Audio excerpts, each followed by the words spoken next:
এবং ওনার পোস্টিং ছিল।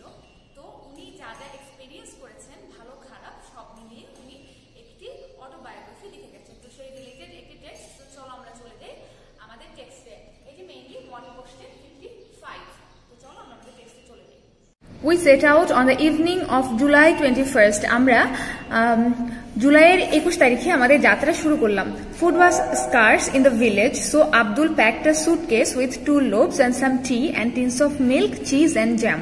বলছে যে গ্রামে খাদ্যের সংকট ছিল, এজন্য আব্দুল, যে কিনা একজন ভৃত্য বা চাকর ছিলেন, তিনি এক সুটকেস কি ভর্তি করে দিলেন দেখো, কিছু খাবার। খাবারের মধ্যে ছিল 2টো পাউরুটি এবং কিছু চা, 1 টিন দুধ, চিজ অর্থাৎ পনির এবং জ্যাম অর্থাৎ আচার।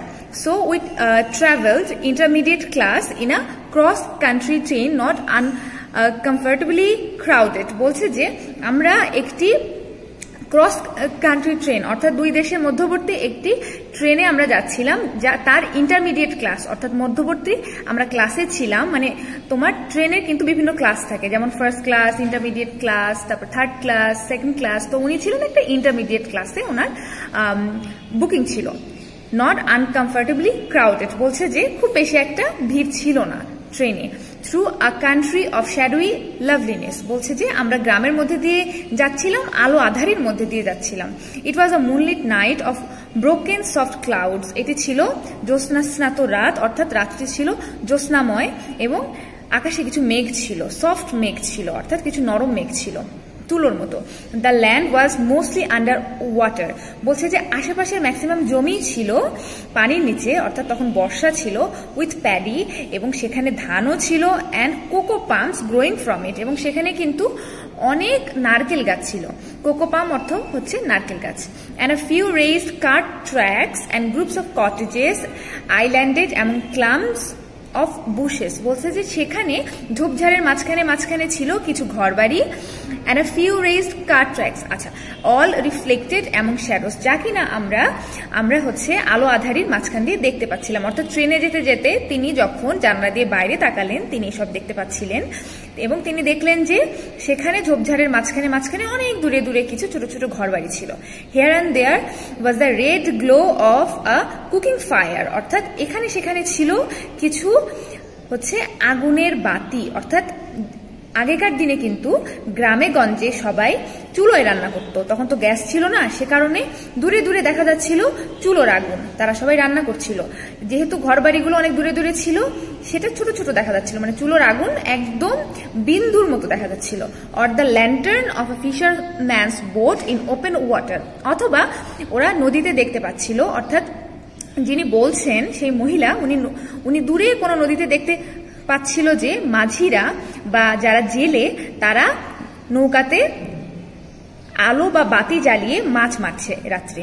At dawn we reached Sonaimuri, a small canal side station among wide fields. From there we had 8 more miles by country boat, বলছে যে আমরা ভোরে Sonaimuri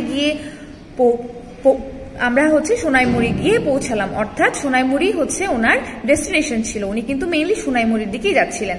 small canal side station among with fields, এবং আমরা যে স্টেশনে নামলাম সেই স্টেশনটি ছিল ক্ষেতের মধ্যে একটি ছোট্ট স্টেশন, যার পাশেই ছিল একটি পুকুর বা জলাশয়।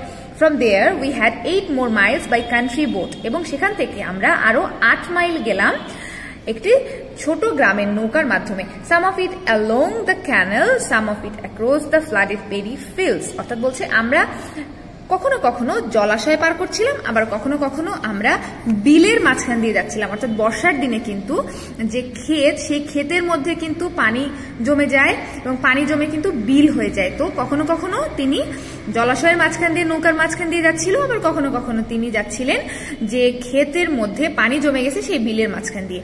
I was looking forward to that tranquil water journey in the early morning, বলছে যে আমি সকাল থেকেই ভাবছিলাম যে এরকম স্বচ্ছ পানির মাঝখান দিয়ে আমি কখন যাব। And tranquil it must have been, for I fell instantly asleep and knew no more till we reached the landing ঘাট at খোরশেদ's হাউস, বলছে যে এবং আমি কখন যে এই দৃশ্য দেখতে দেখতে ঘুমিয়ে পড়েছিলাম আমার নিজেরই মনে নাই। তারপরে আমার তখনই ঘুম ভাঙলো যখন আমি খোরশেদের বাড়ির পাশে যে ঘাটটি আছে সেই ঘাটে গিয়ে পৌঁছলাম, অর্থাৎ নৌকাটা খোরশেদের বাড়ির ঘাটে গিয়ে ভিড়লো। খোরশেদের বাড়িতেই উনি যাচ্ছিলেন। In a bless of Sunlight, বলছে যে তখন সূর্যের আলোয়, ইট টার্নড আউট দ্যাট, মনে হলো যে, his letter saying that he was bringing me was still on its way, but they rallied to the crisis and gathered round to make me welcome। বলছে যে তার যে চিঠিতে খোরশেদ তিনি যে লিখেছিলেন যে আমি আপনাকে নিতে আসব, সেই জায়গাটা এখনো অনেক দূরে, কিন্তু খোরশেদ তার আরো কিছু লোকজন সাথে নিয়ে আরো আগেই আমাকে নেয়ার জন্য চলে এসেছে। কারণ আমি যেহেতু ওখানে যাইনি কখনো আগে, সো অবভিয়াসলি আমি কিন্তু জায়গাটা চিনতে পারবো না। এজন্য খোরশেদ এবং আরো কিছু লোকজন আমাকে স্বাগত জানানোর জন্য আরো আগেই ওরা চলে এসেছে। Though as none of them spoke any English, they could only stare and laugh and offer me coconut juice। যেহেতু তারা কেউই ইংলিশ জানতো না, তারা সবাই শুধু আমার দিকে তাকিয়ে তাকিয়ে হাসছিল এবং আমাকে নারকেলের জুস খেতে দিচ্ছিল। Khorshed set me up a camp, a wooden bed, chair and table in a thatched bamboo out house. বলছে যে খোরশেদ আমাকে একটি বাঁশের ছোট কুটির বানিয়ে দিল, যেখানে একটি হচ্ছে কাঠের খাট দিল, চেয়ার এবং একটি টেবিলও বানিয়ে দিল। It was a lovely spot among bamboo and cocoa palms, facing a tank where fireflies of intricate dances at night। বলছে যে এটা এমন সুন্দর একটা জায়গা ছিল যেখানে চারপাশে ছিল বাঁশের ঝাড় এবং নারকেল গাছ, এবং আমার যে ছোট্ট কুটির তার পাশেই ছিল বা তার সামনেই ছিল একটি খুবই সুন্দর পুকুর। সেই পুকুরে কিনা জ্যোৎস্না রাতে জোনাকিরা অর্থাৎ ফায়ারফ্লাইজ ঝিকিমিকি করত। He put his own bed beside it for protection and there I stayed holding permanent court from dawn to bedtime। বলছে যে খোরশেদ আমি যাতে সিকিউর থাকি, আমি যাতে সেফ থাকি, সেজন্য তার যে বেডটা আমার একটু দূরেই, মানে আমার কুটিরের পাশেই তার যে কুটির বা বেড সেটি স্থাপন করলো, যাতে করে আমার কোনো সমস্যা না হয়, এবং সেখানেই আমি ঘুম ভাঙা পর্যন্ত থাকতাম। Within village memory and that went back for some 2 centuries, I was the first European to go there। বলছে যে গ্রামের যে ইতিহাস এবং সেই ইতিহাসে 200 বছরের মধ্যে আমিই ছিলাম প্রথম ইউরোপিয়ান, অর্থাৎ আমি ইউরোপিয়ান বিদেশি ছিলাম প্রথম মহিলা যে কিনা সেখানে গিয়েছিলাম। It was too remote even for a district commissioner to pass through। বলছে যে এটা একজন ডিস্ট্রিক্ট কমিশনার অর্থাৎ ডিস্ট্রিক্ট ম্যাজিস্ট্রেটের পক্ষে থাকার জন্য খুবই প্রত্যন্ত গ্রাম ছিল। Also since I was a woman, the women could come at different times from the men to look at me without losing their characters। বলছে যে আমি যেহেতু একজন মহিলা ছিলাম, গ্রামের মহিলারা আমাকে মাঝে মাঝে দেখতে আসতে পারতো এবং পুরুষেরা অন্য টাইমে আসতো, এবং যেহেতু মহিলাদের বাইরে যাওয়া বারণ ছিল সেই সময়ে, যেহেতু আমি নিজে মহিলা, আমাকে দেখতে আসলে তাদের চারিত্রিক কোনো দোষ ধরা হতো না। People kept coming and coming, only the rains and the fact that few of them were rich enough to have both prevented them from coming from 10 miles around। বলছে যে মানুষজন আসতেই থাকতো, সকাল সন্ধ্যা সবসময় মানুষজন আসতে থাকতো, শুধু তখনই আসতো না যখন বৃষ্টি হতো, ঝুম বৃষ্টি, এবং তারাই আসতো না যাদের 10 মাইল পাড়ি দিয়ে দেখতে আসার মতো ফিনান্সিয়াল সাপোর্ট অর্থাৎ আর্থিক সামর্থ্য বা নৌকা ছিল না। When he saw that they would not stop coming, Khurshid fixed some curtains round the bed so that I could crawl behind them when I was tired of being looked at like a zoo animal into its sleeping hut। বলছে যে খোরশেদ যখন দেখলো যে লোকজন আসা কমছেই না, তখন সে করলো কি, তখন সে আমার রুমে একটি পর্দা টানিয়ে দিল, মানে আমার বেডের পাশে একটি পর্দা টানিয়ে দিল, যাতে করে আমার যখন মনে হয় যে আমি মানুষের সাথে সাক্ষাৎ করতে করতে টায়ার্ড হয়ে যাচ্ছি, তখন আমি পর্দার পিছনে গিয়েও তাদের সাথে কথা বলতে পারবো। Like a zoo animal into its sleeping হাট।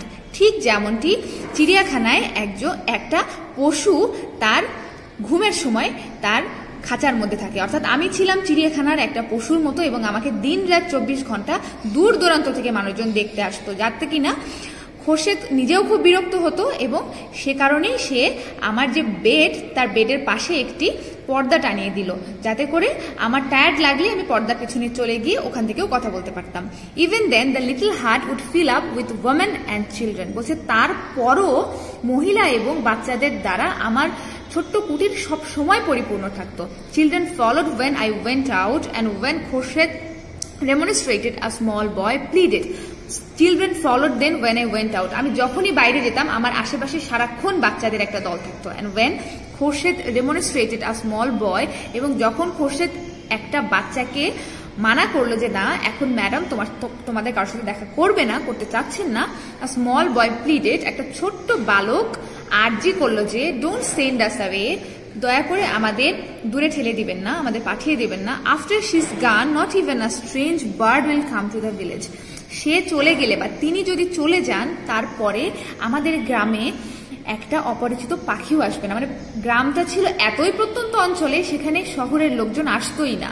তো বাচ্চাটা এই কারণেই বললো যে আমাদের দূরে সরিয়ে দিবেন না, আমাদের দেখার মতো কেউই নেই, আমরা কাউকে দেখতেও পারি না, কেউ আমাদেরকে দেখার জন্য আসে না, এই জন্য দয়া করে আমাদেরকে সাক্ষাৎ করতে দিন।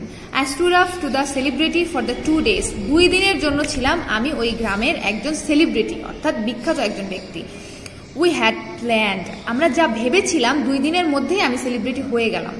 বাট ইট ওয়াজ এনাফ, কিন্তু আমার জন্য এটি ছিল যথেষ্ট, আমি আর নিতে পারছিলাম না। অর্থাৎ যিনি district commissioner, British women district commissioner, যার পোস্টিং হয়েছিল সোনাইমুড়ি অর্থাৎ কক্সবাজারের দিকে একটি প্রত্যন্ত গ্রামে, তিনি এই মানুষের ঢলের কারণে একটা পর্যায়ে বিরক্ত হয়ে গেলেন, যদিও তিনি প্রথম দিকে এটি এনজয় করছিলেন। তো চলো আমরা চলে যাই আমাদের চুজ দ্য কারেক্ট আনসারে। আজকে আমি এটাই করাবো, শুধু তোমরা বাসায় খুব সুন্দর করে নেক্সট যে আমাদের আইটেম অর্থাৎ কোশ্চেন আনসার সেটা কিন্তু করে নিবে। তো দেখো, what does the word set out in the passage refer to? এই প্যাসেজে সেট আউট শব্দ দ্বারা কি বোঝানো হয়েছে? অ্যারাইভ, পৌঁছানো, স্টার্ট আ জার্নি, একটা নতুন জার্নি শুরু করা বা যাত্রা শুরু করা, গোল মানে একটা destination, return from a journey, একটা জার্নি থেকে ফেরা। আমরা জানি সেট আউটের বাংলা হচ্ছে স্টার্ট আ জার্নি, একটা জার্নি শুরু করা। There was dash of food in the village, গ্রামে ছিল খাদ্যের অ্যাভাইলেবিলিটি, অনেক খাদ্য ছিল। ওয়ান্ট অর্থাৎ প্রয়োজন ছিল, নো ওয়ান্ট কোনো প্রয়োজন ছিল না, নান অফ দ্য অ্যাবাভ উপরে কোনোটাই না। আমরা জানি গ্রামে খাদ্যের অনেক অভাব ছিল, অর্থাৎ এখানে হবে want. What does the word scarce in the passage refer to? এই প্যাসেজে স্কার্স শব্দটির অর্থ কি? এনাফ যথেষ্ট, অ্যাডিকুয়েট পর্যাপ্ত, ইনসাফিসিয়েন্ট অপর্যাপ্ত, এবং প্লেন্টি প্রচুর পরিমাণে। আমরা জানি স্কার্স অর্থ হচ্ছে অপর্যাপ্ত অর্থাৎ insufficient. How was the night? রাত্রি কেমন ছিল? মুনলিট জ্যোৎস্নাস্নাত, ডার্ক অন্ধকার, ক্লাউডি অনেক বেশি মেঘাচ্ছন্ন, এবং স্টর্মি অনেক বেশি হচ্ছে, স্টর্মি মানে হচ্ছে ঝড়, মানে ঝড়পূর্ণ রাত ছিল। আমরা জানি রাত্রি ছিল ক্লাউডি অর্থাৎ অনেক বেশি মেঘাচ্ছন্ন। What does the word pack in the passage refer to? Pack অর্থ কি? এই প্যাসেজে প্যাক অর্থ কি বোঝানো হয়েছে? র্যাপ আপ অর্থাৎ কোনো কিছু র্যাপ করা বা মুড়িয়ে ফেলা, আনটাই কোনো কিছু বাঁধন খুলে দেওয়া, ওপেন খোলা, টেক আউট বের করা। আমরা জানি প্যাক করা মানে র্যাপ করা অর্থাৎ কোনো কিছু র্যাপ আউট করে ফেলা। এই তো এটাই হচ্ছে আজকে আমাদের চুজ দ্য কারেক্ট আনসার। চলো আমরা চলে যাই আমাদের বোর্ডে। তো এই ছিল আজকে আমাদের সিম কম্প্রিহেনশন। আশা করি তোমরা বুঝতে পেরেছো। এটি কিন্তু একটি এক্সপিরিয়েন্স বেসড প্যাসেজ ছিল, অর্থাৎ একজন ব্রিটিশ ওমেন ডিস্ট্রিক্ট ম্যাজিস্ট্রেট বা ডিস্ট্রিক্ট কমিশনার বঙ্গপ্রদেশের একটি প্রত্যন্ত অঞ্চলে দায়িত্ব পালন করতে এসে কি কি সমস্যার সম্মুখীন হয়েছে এবং প্রাকৃতিক সৌন্দর্যে কিভাবে অভিভূত এবং বিমোহিত হয়েছে তার একটি ভিভিড ডেসক্রিপশন ছিল। আশা করি তোমাদের ভালো লেগেছে। বাসায় তোমরা এটি ভালোভাবে স্টাডি করবে। চুজ দ্য বেস্ট আনসার আমি করিয়ে দিয়েছি, আরো অনেকগুলো ছিল সেগুলো তোমরা করবে। এবং আমি কোশ্চেন আনসার করাইনি, তোমরা কোশ্চেন আনসারটা ভালোভাবে দেখবে। এবং মাঝে মাঝে এমন হয় যে একটা বইয়ের আনসারের সাথে অন্য বইয়ের আনসার মিলে না, সেক্ষেত্রে তোমরা যেটা করবে তোমার প্যাসেজটা খুব ভালো করে পড়বে। খুব ভালো করে পড়ে তোমাদের যেটা মনে হবে যে কারেক্ট সেটাই তোমরা আনসার করবে। যেমন অ্যাডভান্স লার্নার বইয়ে যেরকম আনসার থাকবে নবোদয়তে তা কিন্তু নাও থাকতে পারে, বা পাঞ্জেরিতে ডিফারেন্ট কোনো আনসার থাকতে পারে। ইউজুয়ালি তোমাদের কনফিউজিং কোনো কোয়েশ্চেন ওরা দিবে না, তারপরও তোমরা এগুলো খেয়াল রাখবে। যেমন আমি মাত্রই একটা কোয়েশ্চেনের আনসার কিন্তু তোমাদেরকে করিয়ে দিলাম, মানে চুজ দ্য বেস্ট আনসার। সেটা হচ্ছে যে how was the night?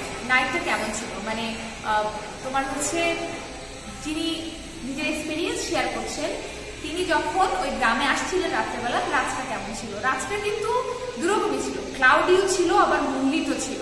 Cloudy মানে মেঘাচ্ছন্ন ছিল, আবার জ্যোৎস্নাস্নাতও ছিল। তো আমি ক্লাউডি বলেছি, তোমরা যদি কেউ মুনলিট দিতে চাও মুনলিটও দিতে পারো। ইউজুয়ালি এরকম কনফিউজিং কোয়েশ্চেন করবে না, কারণ এটার আনসার দুটোই হয়। কারণ সেখানে যেরকম মেঘ ছিল আকাশে, আবার ঠিক সেরকম কিন্তু জ্যোৎস্নাস্নাত রাত্রি ছিল। তো তো এরকম কিছু কনফিউজিং থাকবে কোয়েশ্চেন, সেগুলো তোমরা অ্যাভয়েড করার চেষ্টা করবে, সেগুলো সাধারণত তোমাদের পরীক্ষায় আসবে না। তো এই হচ্ছে আজকে আমাদের ক্লাস। নেক্সট ক্লাসে আমরা অন্য কোনো আইটেম পড়বো। সেই পর্যন্ত তোমরা বাসায় ভালোভাবে স্টাডি করবা, ভালো থাকবা। আল্লাহ হাফিজ।